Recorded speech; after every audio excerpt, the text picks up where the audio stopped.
Hey, welcome back. So in a few days, the government shutdown will hit the 1-month mark with President Trump in Asia and the House out of session this week. Reaching that 30-day milestone is realistic. So here's what we know about this. House Republicans from Georgia, they are growing impatient for different reasons here. In one case, they want Democrats in the Senate to vote for a clean continuing resolution, which would clear the way to open the government and then negotiate over expiring health care subsidies.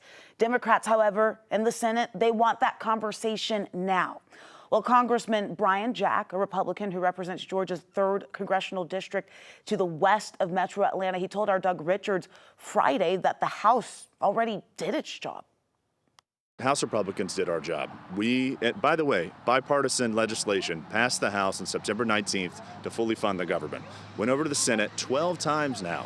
12 times Senate Democrats have blocked that from coming into law, therefore prolonging and creating this shutdown. And the challenge for us is, we did our part. We did the responsible thing. Clean continuing resolution, giving us some time to negotiate and figure out what's next and how best we can serve the American people. But the problem is 12 times Senate Democrats have held us hostage, held our government hostage. Okay, well, that's one Republican, Brian Jack. Fellow Republican Marjorie Taylor Greene, she said she's no friend of the Democrats. Of course, that is clear. But she also said that she is not on board with how Speaker Johnson is handling this shutdown. In an email blast to supporters, Greene pointed out that it has been 38 days since the House last held a vote. She said, quote, "We must work to get back to work to pass the America First agenda that you voted for." Well, Georgia's 2 Democratic senators, Raphael Warnock and John Ossoff, they voted against the continuing resolution a dozen times, although they both voted in favor of a standalone motion just last week to pay some federal workers, including the military, but that vote failed in the Senate.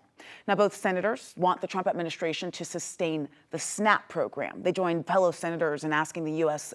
Department of Agriculture to use its existing authority to fund the program for all of November.